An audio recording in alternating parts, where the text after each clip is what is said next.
Assalamualaikum warahmatullahi wabarakatuh. Selamat malam, kembali lagi dengan saya Rama di channel Ruang Sunyi yang akan menemani malam kesendirianmu. Untuk kisah yang akan saya bawakan kali ini yaitu kisah yang berjudul Pesugihan Warung Sate. Sebelum masuk ke ceritanya, tarik selimutmu, matikan lampu kamarmu. Dan seperti apa kisah kali ini, langsung saja simak ceritanya. Di ujung jalan yang ramai dan penuh dengan hiruk-pikuk kota, terdapat sebuah bangunan kos yang sederhana. Ini hari pertama kedatangannya di kota. Seorang pemuda bernama Aswi memasuki gerbang kos tersebut dengan ransel di pundaknya dan senyum kepolosan anak desa di wajahnya. Pintu kayu kos terbuka lebar ketika Aswi mengetuknya. "Assalamualaikum," salam Aswi. Waalaikumsalam. Kamu pasti Aswi bukan? Yang kemarin WA mau kos di sini. Saya Pak Hendra, pemilik kos ini. Sapa Pak Hendra sambil mengulurkan tangan. Aswi lalu menjawab, "Ya Pak, saya Aswi. Senang bertemu dengan Pak Hendra." Pak Hendra mengajak Aswi masuk ke ruang tamu kos. Disajikannya kopi hangat sambil mereka ngobrol. Aswi bercerita tentang perjalanannya dari kampung halaman ke kota ini karena mendapat pekerjaan di pabrik yang ada di kota ini. Pak Hendra mendengarkan dengan penuh perhatian dan kemudian berkata, Oh iya, perantau ya dek, gak apa-apa. Laki-laki harus banyak pengalaman. Semoga betah kos di sini ya. Setelah obrolan hangat, Pak Hendra memberikan kunci kamar kos kepada Aswi. Ini kuncinya Aswi. Kamarmu ada di lantai 2. Kalau ada perlu sesuatu bilang saja. Cuma saat ini lagi musimnya hari libur, jadi yang ngekos kebanyakan pada mudik. Jadi di lantai 2 kamu sendirian. Cuma jangan khawatir, kalau ada apa-apa langsung kabari saya. Saya tinggal di rumah belakang kos, ucap Pak Hendra sambil menepuk bahu Aswi. Aswi mengambil kunci dan menuju lantai 2. Di lantai 2 suasana sungguh sepi dan sunyi. Namun Aswi memberanikan diri saja. Aswi membuka pintu kamarnya dan memasukinya. Ia letakkan ranselnya di sudut ruangan dan melihat tempat tidur yang empuk. Badannya yang lelah karena perjalanan jauh dengan bus segera rileks begitu ia merebahkan diri. Tanpa disadari, Aswi terlelap dalam tidurnya di kamar kos barunya. Waktu berlalu tanpa terasa, dan Aswi terbangun oleh suara azan maghrib yang berkumandang lembut melalui jendela kamarnya. Dengan langkah yang masih sedikit terhuyung-huyung, Aswi bergegas menuju kamar mandi yang terletak di ujung koridor untuk mandi. Setelah mandi, badannya kembali segar. Lalu Aswi melaksanakan sholat maghrib dan setelah itu dia berdoa semoga ini menjadi awal yang baik bagi hidupnya. Setelah Aswi selesai sholat, ia merasa lapar karena sedari siang dia belum makan apapun. Kemudian dia keluar kos dan melihat warung sate yang tak jauh dari kosnya. Dengan langkah cepat, Aswi menuju warung sate itu. Di depan warung sate ada seorang bapak tua yang sedang mengipas sate yang dibakar. Monggo mas, mau pesan berapa? Tanya pedagang sate itu. "Saya pesan 1 porsi sate ayam pak, dan boleh tambah nasi ya, sama es teh juga ya pak," jawab Aswi sambil tersenyum. Monggo mas, duduk dulu, nanti saya antar ke meja, kata pedagang sate yang sedang mengipasi satenya. Aswi pun duduk di kursi kayu di depan warung sate. Merasakan hembusan angin malam yang menyegarkan, ia memandangi keramaian jalan kota yang terang benderang oleh lampu-lampu kota. Tak lama kemudian, aroma harum sate yang matang menguar di udara. Bapak itu menyajikan 1 porsi sate ayam yang terlihat begitu menggiurkan. Monggo mas, ini satenya. Aswi dengan lahap memakan sate yang ada di mejanya. Namun di tengah makannya, tiba-tiba perutnya terasa mules seperti diserang sesuatu. Ia meminta izin ke toilet kepada pedagang sate, lalu segera beranjak menuju toilet yang terletak di sebelah warung. Setelah beberapa saat di toilet, Aswi merasa lega dan memutuskan untuk kembali ke warung. Namun saat dia melintasi sebuah kamar kosong di sebelah toilet, sebuah aroma yang khas tercium. Aroma kamboja kuburan yang semerbak membuat bulu kuduknya merinding. Aswi yang memiliki kepekaan terhadap hal-hal gaib merasa ada yang tidak beres. Tertarik oleh keanehan ini, Aswi memutuskan untuk mengintip dari pintu kamar kosong tersebut. Saat ia memandang ke dalam, tatapan matanya membeku dan ia tak dapat menahan kagetnya. Astagfirullah. Di dalam kamar kosong itu terlihat sebuah pocong yang wajahnya tampak rusam, seram, dan terkesan menyedihkan. Terdapat baskom berisi sate mentah yang sudah ditusuk-tusuk dan sesajen yang melekat di sampingnya. Aswi terdiam sejenak, tak percaya dengan apa yang baru saja dilihatnya. Ia merasa ngeri dan terkejut melihat pemandangan yang begitu aneh ini. Aswi kembali ke meja makan dengan wajah yang pucat. Ia berusaha menyembunyikan kebingungannya, tetapi istri penjual sate yang ramah itu seperti mengetahui sesuatu. Hei mas, tadi kenapa lama sekali di situ? Tanya istri penjual sate dengan rasa penasaran. Oh, enggak apa-apa bu, saya tadi bingung toiletnya di mana. Oh, begitu ya? Ya sudah, nggak apa-apa. Kirain ada apa-apa, jawab istri penjual sate itu. Aswi mengangguk mencoba menyembunyikan kebingungannya. Namun ketika ia kembali melihat sate di atas meja, bayangan pocong di kamar kosong masih menyelimuti pikirannya. Meskipun kelaparan masih menyelubungi dirinya, Aswi memutuskan untuk tidak melanjutkan makan. Ia bangkit dari kursi dan dia pergi ke kasir untuk membayar satenya. Saat Aswi membayar sate ayamnya, penjual sate tiba-tiba berkata, Hei mas, jangan sampai mulutmu membuka lebar ya. Gak usah belagu. Apa yang kau lihat di sana itu bukan urusanmu, itu urusan kami. Jangan pernah ceritakan ini pada siapapun atau kau akan menyesalinya. Aswi terdiam terkejut oleh peringatan tukang sate itu. Rasa takut dan kebingungan menyelimuti dirinya. Tanpa sepatah kata pun, Aswi segera meninggalkan warung sate itu. Sesampainya di kos, ia merebahkan diri di kasurnya, berharap dapat menenangkan diri dan mengalihkan pikirannya dengan tidur. Namun seiring dengan usahanya untuk terlelap, suasana di kamar kos menjadi semakin aneh. Saat Aswi mulai terlelap, tiba-tiba ia merasa ada hembusan nafas di telinganya. Tiba-tiba Aswi mendengar langkah kaki yang menapak di lantai. Suara langkah kaki itu semakin mendekat ke depan pintu kamar kosnya. Aswi menoleh ke arah pintu dengan hati yang berdebar kencang. Di saat itu, melalui gorden jendela kamar kos yang tertutup, Aswi melihat sebuah penampakan yang mencengangkan, yaitu pocong di luar gorden itu. Pocong itu terdiam di jendela kamar kos Aswi. Saat itu suasana kamar kos menjadi semakin gelap dan hening. Aswi terdiam, tak bisa berkutik, hanya bisa memandangi pocong misterius itu di depannya. Aswi berpikir kalau sesuatu yang di depan itu pasti bukan orang, karena kata Pak Hendra, Aswi adalah satu-satunya orang yang ada di lantai 2 ini. Dengan badan yang lemas dan terasa lapar, Aswi memutuskan untuk mencari makan pagi di luar kosnya. Dia keluar dengan langkah yang perlahan, mencari tempat yang bisa menyediakan makanan untuk mengisi perutnya yang kosong. Aswi berjalan menuju belakang kos karena tidak mau ke depan kos. Ia takut dengan pedagang sate itu, dan di sanalah dia menemukan warung nasi uduk.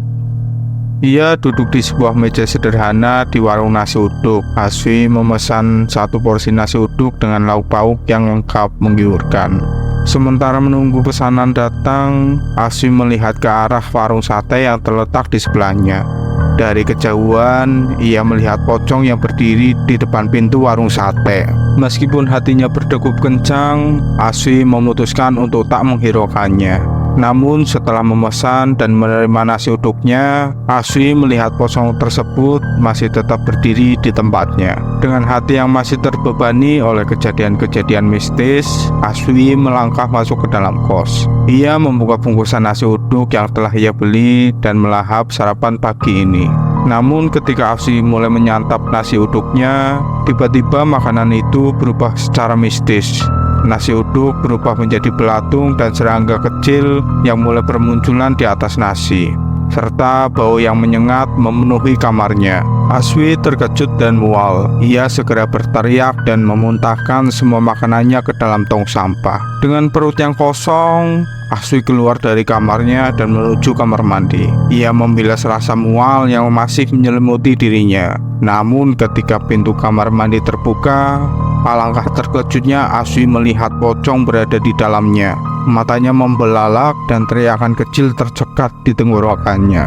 Sejenak dunia di sekitarnya terasa berputar dan badannya hampir saja terjatuh. Dengan cepat Aswi berbalik dan melarikan diri kembali ke dalam kamarnya. Ia merebahkan diri di atas kasurnya, merasa kehabisan energi untuk menghadapi serangkaian teror mistis yang telah terjadi. Sore hari telah tiba. Suasana di kamar kos Aswi masih terasa tegang setelah serangkaian peristiwa mistis. Namun, suasana itu segera berubah ketika pintu kamar terbuka. Bapak Aswi bersama Lik Thohir memasuki kamar tersebut. Wajah khawatir tergambar jelas di wajah mereka saat melihat Aswi yang lemas tertidur di tempat tidur. Weh nang, iki bapak lo, karo lilikmu, Lik Thohir. Tekan ngene, deneng kondisimu, jangan melasi pisan kowe ya nang, kata Bapak Aswi dengan logat bahasa daerahnya. Lik Thohir, dia adalah paman Aswi yang juga dikenal sebagai orang yang memiliki pengetahuan mistis. Ia membawa air putih yang telah didoakannya. Mereka duduk di sekitar tempat tidur Aswi, berusaha memberikan kekuatan dan dukungan kepada Aswi. Wih, Aswi, iki banyu wis tak dongakna. Jal diombe, mugi-mugi awakmu bisa pulih maning, ucap Lik Thohir sambil menyerahkan air tersebut kepada Aswi. Aswi yang masih dalam keadaan lemas mengangguk dan meminum air yang telah didoakan tersebut. Meskipun tidak dapat dijelaskan secara rasional, Aswi merasa ketenangan dan kehangatan yang menyelimuti dirinya setelah meneguk air tersebut. Setelah beberapa saat, Aswi merasa lebih baik. Ia duduk di tempat tidur dan tersenyum kepada bapaknya dan Lik Thohir. Matur nuwun nggih Pak, matur nuwun Gilik, ucapnya dengan suara yang lebih bersemangat. Bapak Aswi meletakkan tangannya di pundak anaknya. Wis nang, saiki kowe tenang bae. Bisana papa karo Lik Thohir sineng kene. Sing penting kowe sehat. Lik Thohir mengangguk. Yo wi, wis aja dipikir maning, sing penting kowe waras karo sehat. Mereka pun duduk berbincang. Lik Thohir duduk dengan tenang di sebelah tempat tidur Aswi, dan Bapak Aswi duduk di sisi lain. Mereka berdua memandang Aswi dengan penuh perhatian. Lalu Lik Thohir bertanya, Wih, bapakmu wis cerita seperti wingi karo Lilike. Jajal kowe cerita kenal lengkap anu kepriwe jane bisa kaya kiye. Aswi lalu menjawab pertanyaan dari Lik Thohir. Nggih Pak, Lik, kalau ingin dalu kula nembe dugi dateng kos lan sasampunipun maghrib kula badhe tumbas dahar teng warung sate. Wonten warung sate punika pas dahar kula dateng WC, kula mboten sengaja tinggal pocong wonten iringaning wande. Kasunyatanipun tukang sate punika lampahaken pesugihan pocong supados sadyanipun laris. Tukang sate ingkang ngertos kula saged sumerep punika rumaos mboten tampi piyambakenipun ngancam lan neror kula. Lalu Aswi melanjutkan ceritanya. Malah dumugi enjing kala wau wekdal kula ajeng badhe sarapan sekul uduk, dadak sekul udukipun rubah dados belatung lan wonten pocong wonten WC kos. Awit kala wingi badan kula asrep, benter lan lemes terus. Lik Thohir bangkit dari duduknya dengan wajah yang penuh emosi. Wis pokoknya ki urusanku karo bakul sate. Wani-wanine ganggu keluargane dewek. Orang ngerti dewek ki siapa ya. Wis mau teparani tenang we. Namun Aswi berusaha mencegah. Sampun Lik, ingkang wigatos kula sampun mendingan. Kula ajrih punapa-napa, mboten sae kedados malih kalih kula lan panjenengan. Lik Thohir mengangguk. Yo wi, saiki kowe sing tenang wae karo bapakmu. Urusan karo bakul sate wis dadi urusanku. Lilike kur pengen kandah karo bakul sate kae. Saiki kowe mangan bae sing wareg, iki nang bapakmu digawakne masakan sing enak kang biungmu. Bapaknya pun menyahut. Iya nang, saiki kowe madang bae iki. Iya digawakna masakan ibu sing paling enak pokoke. Lalu Aswi pun menjawab, "Nggih Pak, kula daharipun seniki, kula pun kencot pisan. Matur nuwun Pak." Malam harinya, Lik Thohir mendatangi warung sate tersebut. Dia datang seperti seorang pembeli. Ia memesan sate, namun tidak memakannya sambil menunggu warung sate sepi dari pembeli lainnya. Begitu warung sate tampak sepi, Lik Thohir memanggil tukang sate dan menyuruhnya untuk duduk bersamanya. Lik Thohir dengan sedikit nada marah berkata, Kowe pancen asu ya. Langsung saja, iku pocongmu sekarang diambil dan jangan ganggu-ganggu lagi. Kalau masih mengganggu, urusannya wis beda. Ngerti kamu? Tukang sate itu berlagak-agak bingung, mencoba menyangkal apa yang terjadi dan mengacam Lik Thohir dengan berkata, Orang baru gak usah belagu deh. Kita punya aturan sendiri di sini. Kamu tahu apa? Dengan langkah mantap, Lik Thohir keluar dari warung sate itu. Di tengah kegelapan, ia meludah ke samping gerobak sate tanpa ragu. Ternyata di samping gerobak sate tersebut ada pocong yang berdiri. Ludahan Lik Thohir mengenai pocong itu dan pocong itu terbakar seketika. Tukang sate yang melihat peristiwa itu dengan kaget dan takut mencoba meredam amarahnya. Namun Lik Thohir hanya menggelengkan kepala dengan tegas sebelum meninggalkan warung sate tersebut. Malam semakin larut. Aswi, bapaknya, dan Lik Thohir masih duduk bersama di kamar kos. Mereka tengah mengobrol tentang kejadian tadi malam dan mencari solusi ke depannya. Tiba-tiba suara keras seperti batu dilempar ke tembok kos Aswi membuyarkan percakapan mereka. Semuanya menjadi hening sejenak dan ketegangan kembali menyelimuti mereka. Dengan hati-hati, mereka bertiga keluar dari ruangan menuju depan pintu kamar kos Aswi. Suara pecahan batu dan paku yang berserakan di luar pintu. Suara itu sangat keras, namun penghuni kos lainnya seakan tidak mendengarkan suara itu. Hanya mereka bertiga yang tahu tentang ini. Lik Thohir merasa ini teror lagi dari tukang sate itu. Tiba-tiba lampu kos padam. Mereka berada dalam kegelapan total dan suasana semakin tegang. Aswi, bapaknya, dan Lik Thohir lalu masuk ke dalam kamar kos. Di luar terlihat seperti ada keramaian dan suara bising saling saut menyaut. Bayangan setan-setan, bahkan pocong dan kuntilanak bergerak di sekitarnya, menciptakan suasana yang semakin menakutkan. Aswi yang penasaran ingin membuka pintu untuk melihat keadaan di luar, namun tindakannya dicegah oleh Lik Thohir. Ojo wi, ngene bae. Kowe jagung karo ndonga sing akeh. Aswi mengangguk dan bersama-sama mereka duduk di tengah kamar kos. Lik Thohir meminta Aswi dan bapaknya untuk berdoa, mencari perlindungan dan ketenangan di tengah kekacauan ini. Lik Thohir lalu duduk bersila di belakang pintu. Dia seperti merapalkan doa-doa dan mantra yang berbahasa Jawa halus. Bahkan Aswi sendiri pun tidak tahu apa yang dirapalkan oleh Lik Thohir. Setelah beberapa waktu, tiba-tiba terdengar suara ledakan dari luar kos. Sekejap kemudian, semua lampu di kos tersebut menyala kembali dan bayangan-bayangan setan yang ada di depan kamar kos pun ikut hilang. Aswi, bapaknya, dan Lik Thohir keluar dari kamar kos dan melihat ke arah kejadian. Dari kejauhan terlihat warung sate yang telah terbakar. Orang-orang berbondong-bondong menuju ke sana, membantu memadamkan kebakaran yang melanda warung sate tersebut. Mereka dapat melihat kobaran api dan asap hitam yang menyelimuti langit malam. Terlihat juga ada beberapa mayat yang dibawa ambulans, termasuk pedagang sate itu yang badannya kosong terbakar. Lik Thohir lalu berkata, Weh deleng, siapa sing nandur apik, oleh pasti apik. Siapa sing nandur ala, mesti oleh celaka. Mereka bertiga melihat kejadian dari kejauhan dan merasa itu karma untuk pedagang sate itu. Dikabarkan pedagang sate dan istrinya serta 2 pekerja di warung sate itu meninggal dunia karena terbakar.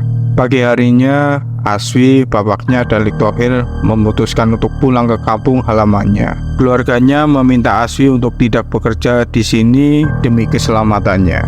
Demikian cerita tentang pesugihan warung sate.